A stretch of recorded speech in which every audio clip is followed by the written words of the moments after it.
आज हम बात करेंगे सीटेट में एसएसटी के पीवाईक्यू के बारे में। चलिए स्टार्ट करते हैं। सोशल स्टडीज़ है, इसमें हमें 60 प्रश्न दिए जाते हैं जिन्हें हमें करने अनिवार्य होते हैं।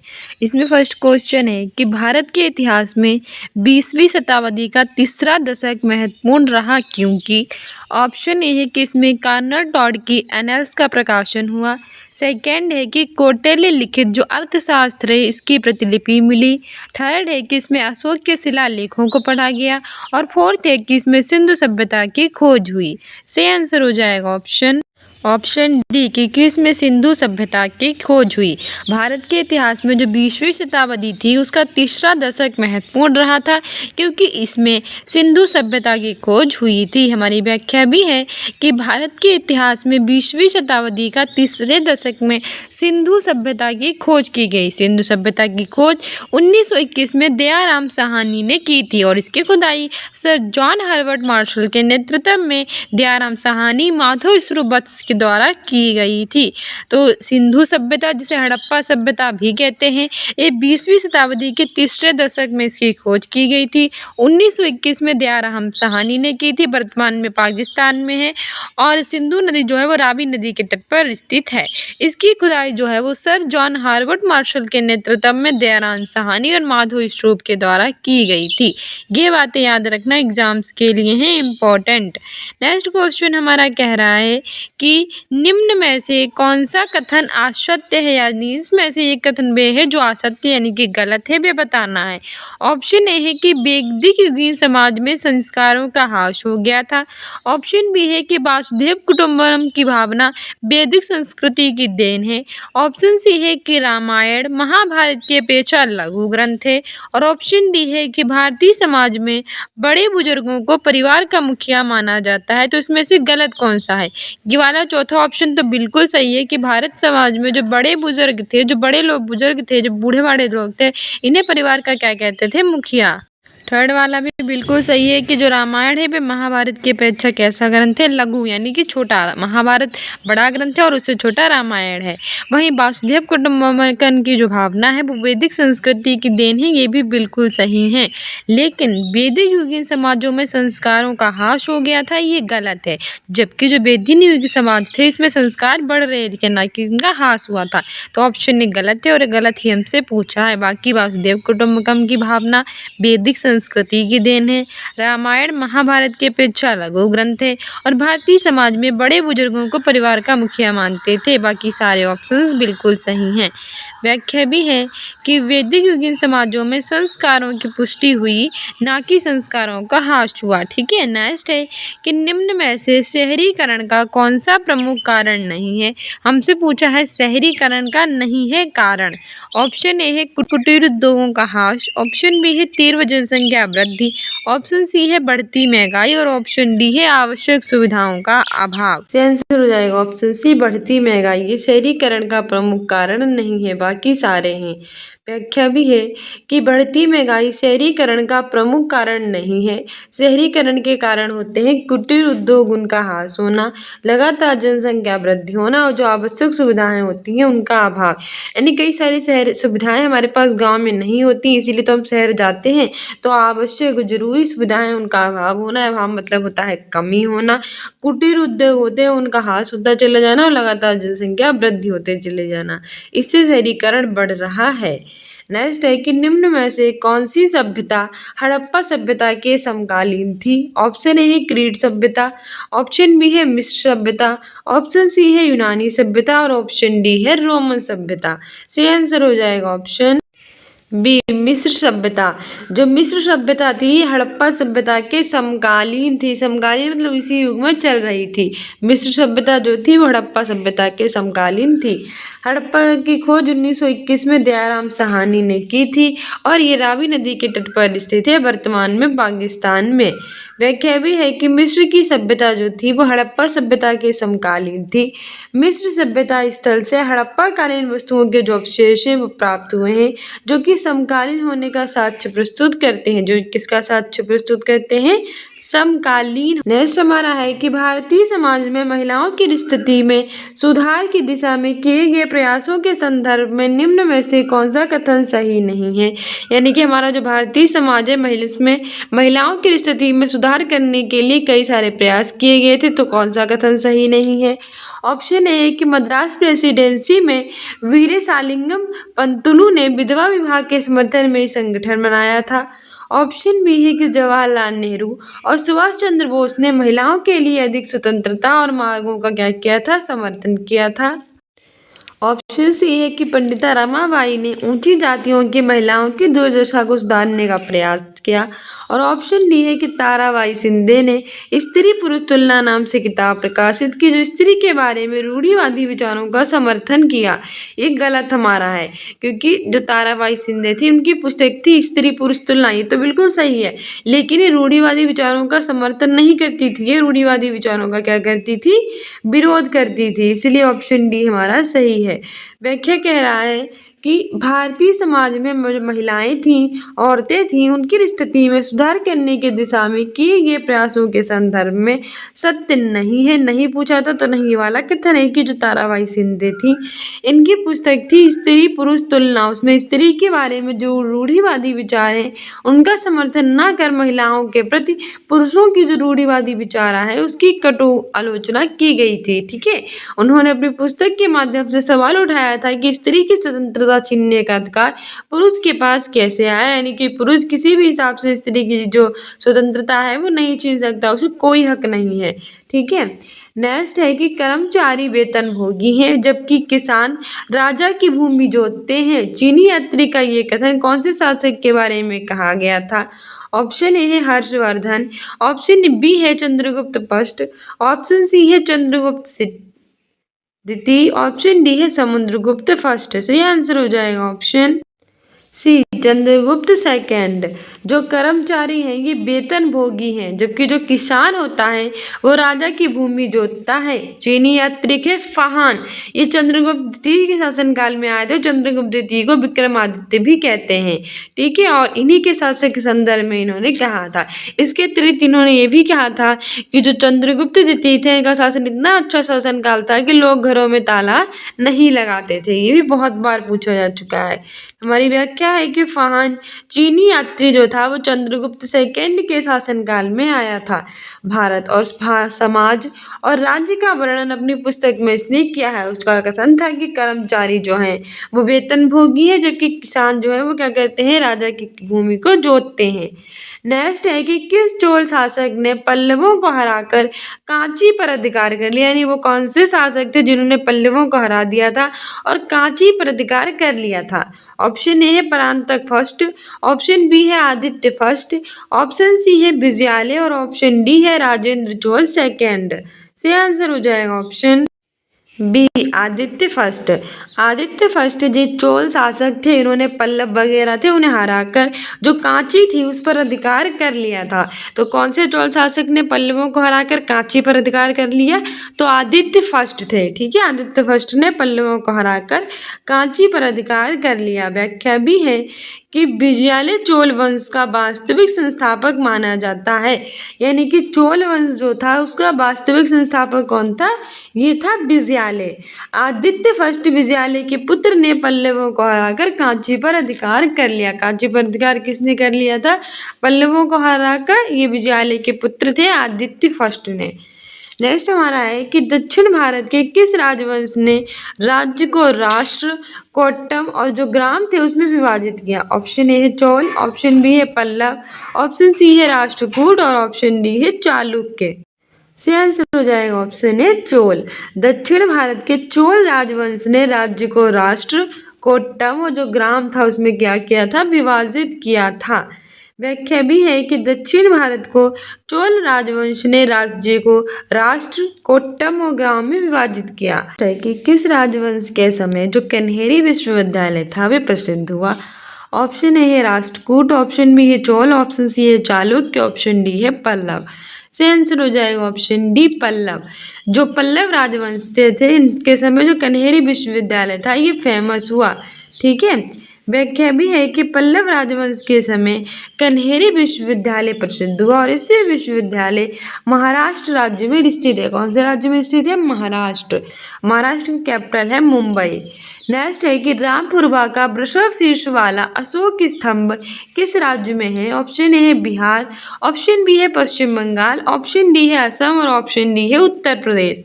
सही आंसर हो जाएगा ऑप्शन ए बिहार। रामपुरवा का जो वृषभ शीर्ष वाला अशोक स्तंभ था ये बिहार राज्य में है। कहाँ है? बिहार।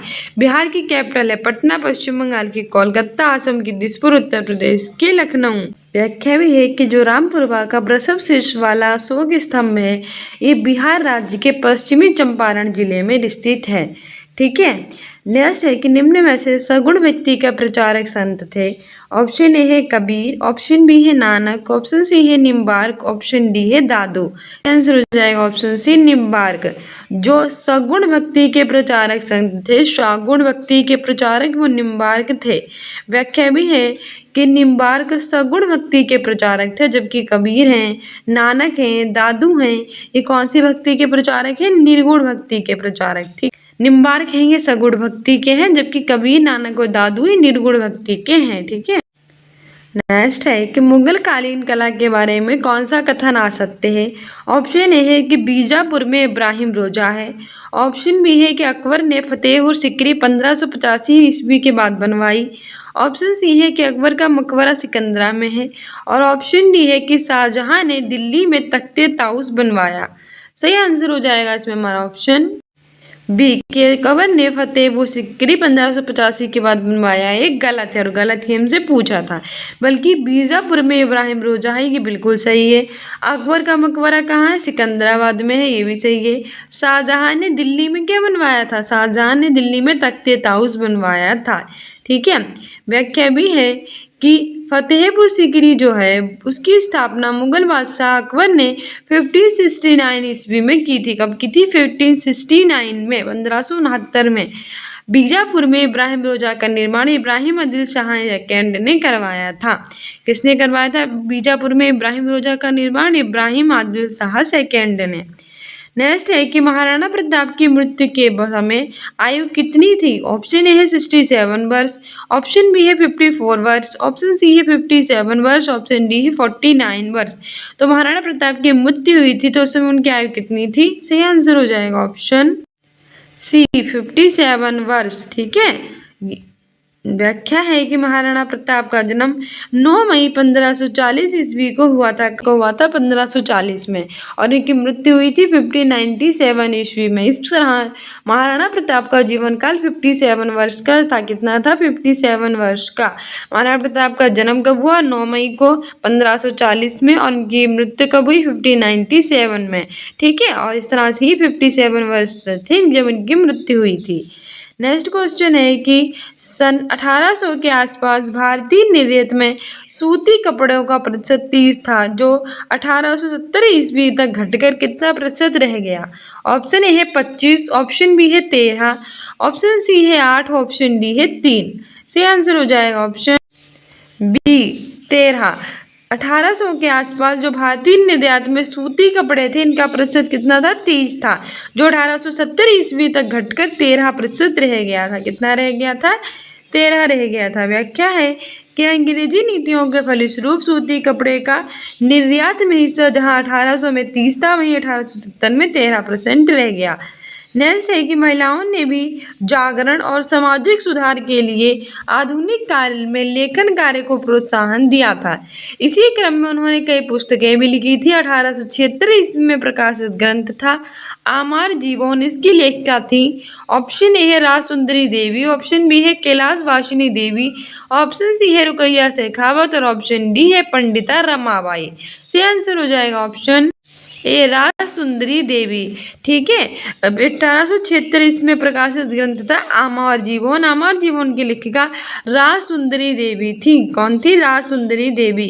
व्याख्या भी है कि राजसुंदरी देवी के द्वारा अमर जीवन यानी कि माई लाइफ जो आत्मकथा थी, हमारे जीवन को क्या कहते हैं, माई लाइफ, ये राजसुंदरी देवी के द्वारा लिखी गई थी। ठीक है, इस पुस्तक में महिलाओं के जागरण और समाज में सुधार करने का वर्णन किया गया था।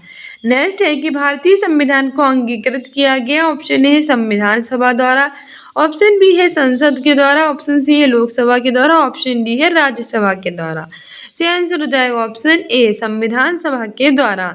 जो हमारा भारतीय संविधान था इसे हमने संविधान सभा के द्वारा स्वीकार किया था। व्याख्या भी है कि भारतीय संविधान को संविधान सभा के द्वारा अंगीकृत किया गया। भारतीय संविधान 26 नवंबर 1949 को बनकर पूर्ण हुआ था और 26 जनवरी 1950 को इसे लागू कर दिया गया। बहुत बार पूछा है कि अंगीकृत किसने किया था, तो संविधान सभा ने किया था। ये बनकर कब तैयार हुआ था, 26 नवंबर 1949 को, और स्वीकार कब किया गया, लागू कब किया गया, 26 जनवरी 1950 को। नेक्स्ट है कि पंथ निरपेक्ष शब्दावली जिसे बाद में जोड़ा गया का उल्लेख भारतीय संविधान के किस भाग में मिलता है। ऑप्शन ए है मौलिक अधिकार में, ऑप्शन बी है नीति निर्देशक तत्व में, ऑप्शन सी है प्रस्तावना में, ऑप्शन डी है इन सभी में।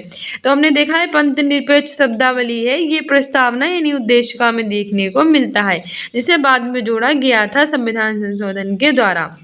व्याख्या भी है कि 42वें संविधान संशोधन 1976 के द्वारा भारत के संविधान में प्रस्तावना को पंथ निरपेक्ष शब्द जोड़ा गया। 42वें संविधान संशोधन 1976 के द्वारा भारत के संविधान में कौन से शब्द को जोड़ा गया, प्रस्तावना में पंथ निरपेक्ष को।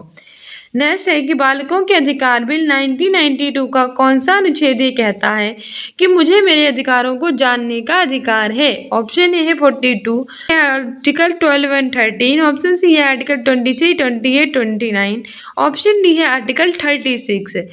से आंसर हो जाएगा ऑप्शन ए आर्टिकल 42। बालकों के अधिकार बिल 1992 का अनुच्छेद 42 ये कहता है कि मुझे मेरे अधिकारों को जानने का क्या है, अधिकार है, मेरे पास राइट है कि मैं अपने राइट्स को जान सकूं। हमारी व्याख्या है कि जो बालकों के अधिकार बिल 1992 है, इसके अनुच्छेद 42 के अनुसार प्रत्येक बालक को उसे अपने अधिकार को जानने का अधिकार है। नेक्स्ट है कि निम्न में से कौन सा मौलिक अधिकार नहीं है। ऑप्शन ए है समानता का अधिकार, ऑप्शन बी है स्वतंत्रता का अधिकार, ऑप्शन सी है मतदान का अधिकार, ऑप्शन डी है संवैधानिक उपचारों का अधिकार। तो बताइए कौन सा मौलिक अधिकार नहीं है। तो भारत में हमारे पास टोटल 7 मौलिक अधिकार थे, लेकिन फिर 44वें संविधान संशोधन 1978 के द्वारा हमारे संपत्ति के अधिकार को मौलिक अधिकार से हटाकर विधिक अधिकार बना दिया गया, 300 के काम में से रख दिया गया। इसीलिए वर्तमान में हमारे पास 6 मौलिक अधिकार हैं, जो कि आर्टिकल 12 से लेकर 35 तक में हैं, यूनाइटेड स्टेट ऑफ अमेरिका से लिए गए हैं और भाग 3 में है, जिसमें समानता का अधिकार है 14 से लेकर 18 तक, आर्टिकल 14 से 18 तक। स्वतंत्रता का अधिकार है हमारे पास 19 से लेकर 22 आर्टिकल तक। संवैधानिक उपचारों का अधिकार है आर्टिकल 32 में।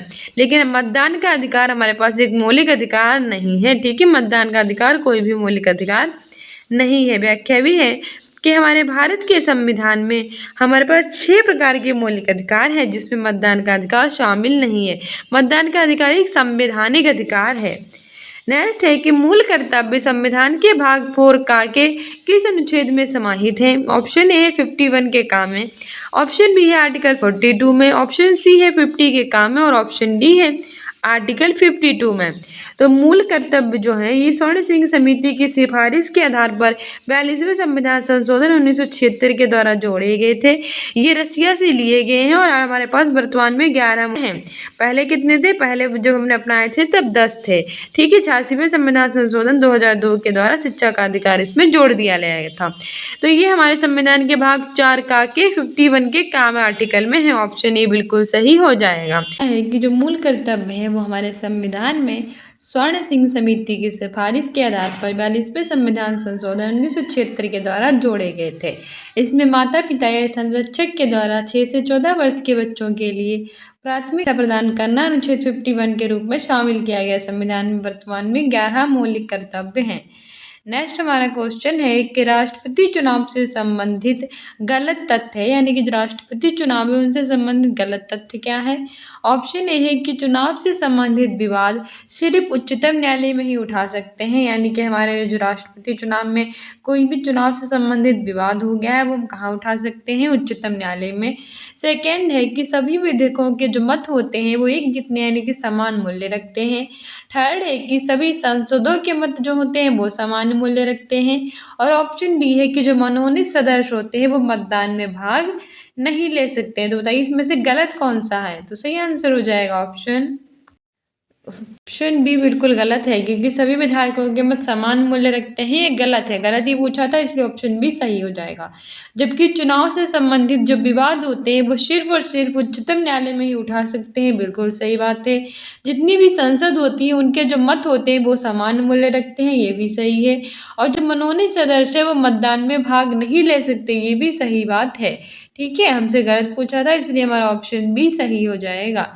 व्याख्या भी है कि राष्ट्रपति चुनाव से संबंधित गलत तथ्य है कि सभी विधायकों के मत होते हैं वो सामान्य मूल्य रखते हैं। राज्यों के विधायकों के मत की गणना के लिए उस राज्य की जनसंख्या जो होती है वो देखी जाती है। साथ ही उस राज्य के विधानसभा सदस्यों की राज्यों को भी देखा जाता है। वोट का अनुपात निकालने के लिए राज्य की कुल आबादी से चुने गए जो विधायकों की संख्या है उसमें से विभाजित किया जाता है। उसके बाद जो अंक मिलता है फिर उसे कर देते हैं। इसके बाद जो अंक मिलता होता है उसे राज्य की विधायक के वोट का अनुपात होता है। नेक्स्ट है कि पंचायती राज संस्थाओं को प्रभावी और सशक्त बनाने के लिए 73वां संविधान संशोधन किस वर्ष पारित हुआ। ऑप्शन ए है 1990, ऑप्शन बी हमारा है 1991, ऑप्शन सी भी है 1992 और ऑप्शन डी है 1993। 73वां संविधान संशोधन ऑप्शन सी 1992। पंचायती राज संस्थाओं को प्रभावी और सशक्त बनाने के लिए 73वां संविधान संशोधन 1992 में पारित हुआ। व्याख्या भी है कि 73वां संविधान संशोधन को 20 अप्रैल 1993 को राष्ट्रपति की स्वीकृति प्राप्त हुई थी। 24 अप्रैल 1993 में 73वां संविधान संशोधन अधिनियम लागू हुआ और प्रत्येक वर्ष 24 अप्रैल को हम पंचायती राज दिवस मनाते हैं। 24 अप्रैल को क्या मनाया जाता है, पंचायती राज दिवस। नेक्स्ट है कि राजस्थान में अगस्त 2010 में हुए स्थानीय निकायों के चुनाव में महिलाओं ने आरक्षण का कितने प्रतिशत का लाभ उठाया। ऑप्शन ए है 30, ऑप्शन बी है 33, ऑप्शन सी है 50, ऑप्शन डी है 10। से आंसर हो जाएगा हमारा ऑप्शन सी 50। राजस्थान में अगस्त 2010 में हुए जो स्थानीय निकाय थे उसके चुनाव में महिलाओं ने आरक्षण का 50% का लाभ उठाया। कितने प्रतिशत का लाभ उठाया, तो 50% का। व्याख्या भी है कि राजस्थान में अगस्त 2010 में हुए स्थानीय निकायों के चुनाव में महिलाओं ने आरक्षण का 50% का लाभ उठाया। नेक्स्ट है राजस्थान में नगर निगम के प्रमुख को क्या कहते हैं। राजस्थान में जो नगर निगम होता है उसका प्रमुख को हम क्या कहते हैं। ऑप्शन ए है अध्यक्ष, ऑप्शन बी है महापौर, ऑप्शन सी है सभापति, ऑप्शन डी है नगर प्रमुख। सही आंसर हो जाएगा ऑप्शन बी महापौर। हमारी व्याख्या भी है कि राजस्थान में जो नगर निगम होता है उसको महापौर, नगर परिषद के प्रमुख को सभापति और जो होता है पालिका उसके प्रमुख को हम अध्यक्ष कहते हैं। तो राजस्थान में नगर निगम के प्रमुख को महापौर कहेंगे, नगर परिषद के प्रमुख को सभापति कहेंगे और नगर पालिका के प्रमुख को हम क्या कहेंगे, अध्यक्ष कहते हैं। नेक्स्ट है कि राजस्थान में विधानसभा के सदस्यों की कुल संख्या है। ऑप्शन ए है 200, ऑप्शन बी है 180, ऑप्शन सी है 160, ऑप्शन डी है 210। तो राजस्थान में विधानसभा के कितने सदस्य हैं। सही आंसर हो जाएगा ऑप्शन ए 200। राजस्थान में विधानसभा के सदस्यों की 200 संख्या है। ठीक है, उत्तर प्रदेश में कितनी है विधानसभा के सदस्यों की संख्या, आप हमें कमेंट बॉक्स में बताइएगा। व्याख्या भी है कि राजस्थान विधानसभा में कुल सदस्यों की संख्या 200 है। राजस्थान में कुल कितने जिले हैं, 33 है, लेकिन अब बढ़ चुके हैं, प्लस कितने हो चुके हैं बताइएगा। लोकसभा की 25 सीटें हैं और राज्यसभा की टोटल 10 सीटें हैं। नेक्स्ट क्वेश्चन है कि किस महासागर में मेरियाना गर्त स्थित है। ऑप्शन ए है हिंद महासागर, ऑप्शन बी है प्रशांत महासागर, ऑप्शन सी है आंध्र महासागर, ऑप्शन डी है उत्तरी ध्रुव सागर। ऑप्शन बी प्रशांत महासागर। जो मैरियाना गर्त है वो प्रशांत महासागर में स्थित है।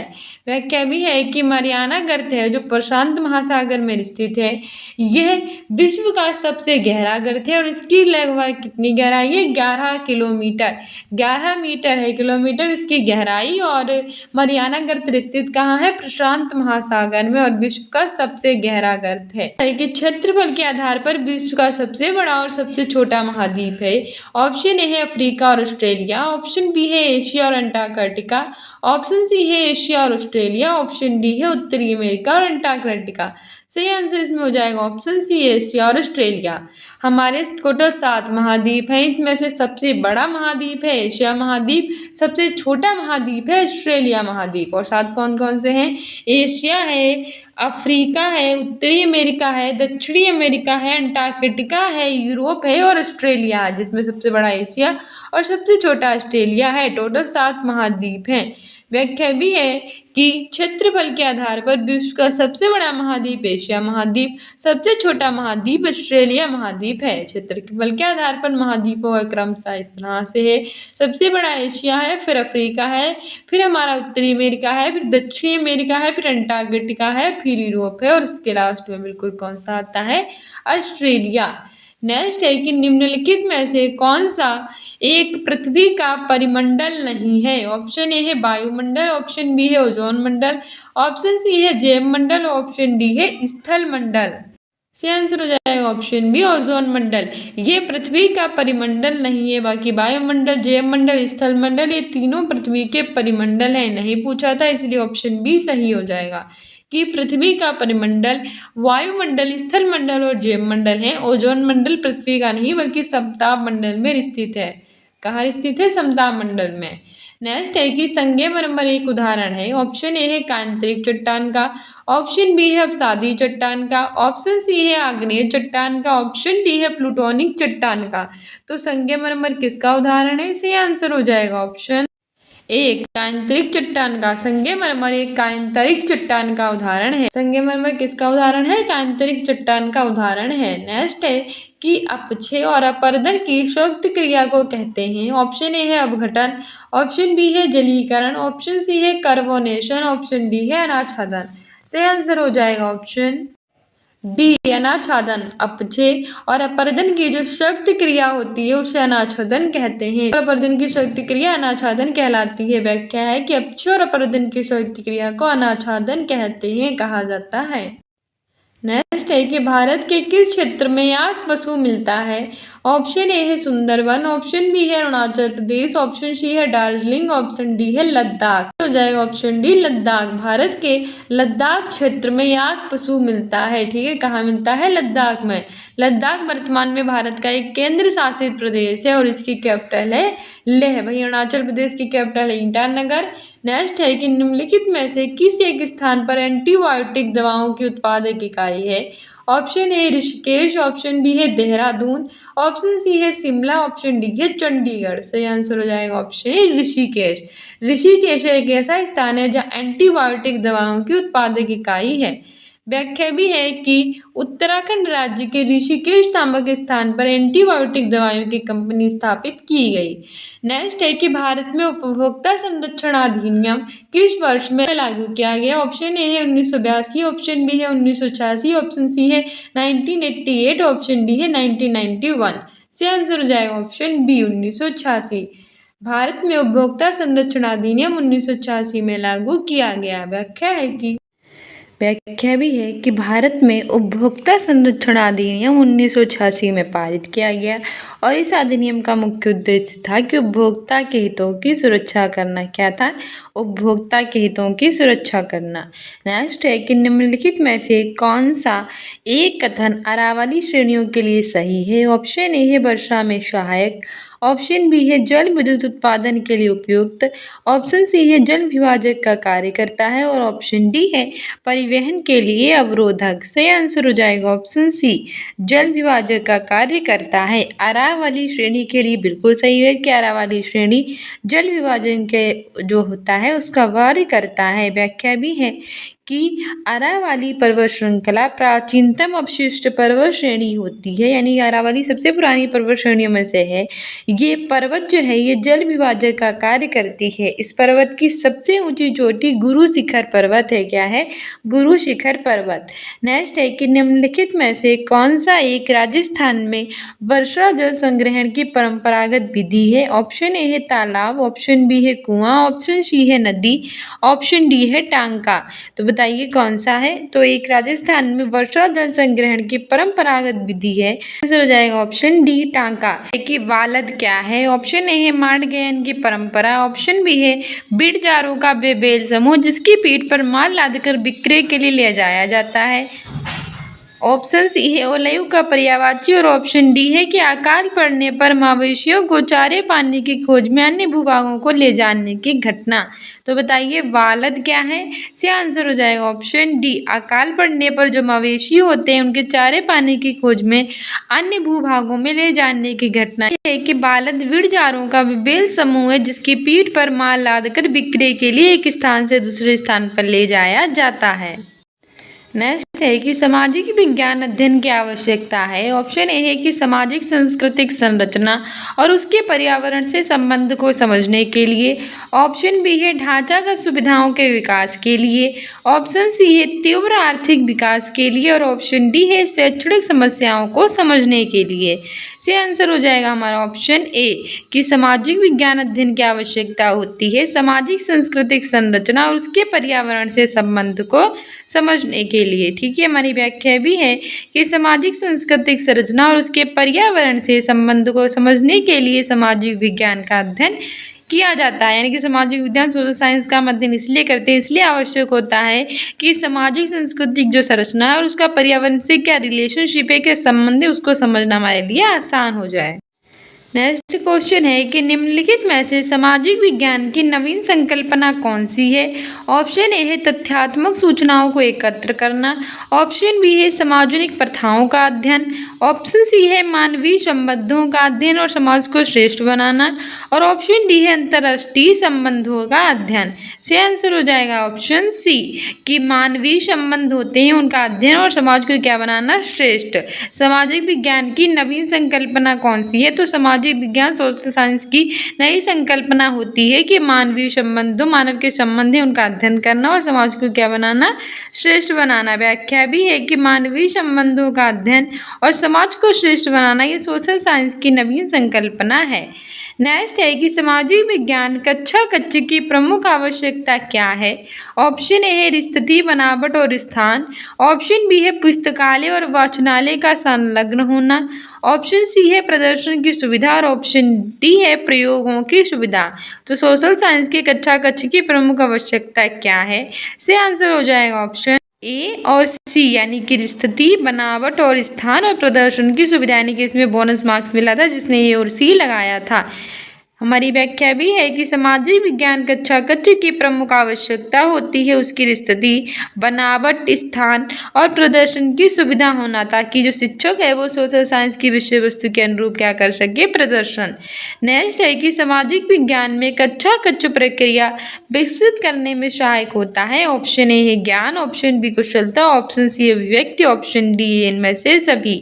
से आंसर हो जाएगा ऑप्शन डी इनमें से सभी। सामाजिक विज्ञान में कक्षा कक्ष प्रक्रिया विकसित करने में जो कुशलता, ज्ञान और अभिव्यक्ति होती है ये सभी सहायक होता है। ठीक है, व्याख्या भी है कि सामाजिक विज्ञान से बालक में सामाजिक चेतना का विकास होता है। यानी सोशल साइंस की स्टडी करने से क्या होता है कि व्यक्ति में सामाजिक चेतना का होता है विकास तथा मानसिक चिंतन स्तर का भी होता है विकास। इससे बालक में ज्ञान, कुशलता और अभिव्यक्ति की जो क्षमता होती है वो विकसित होती है।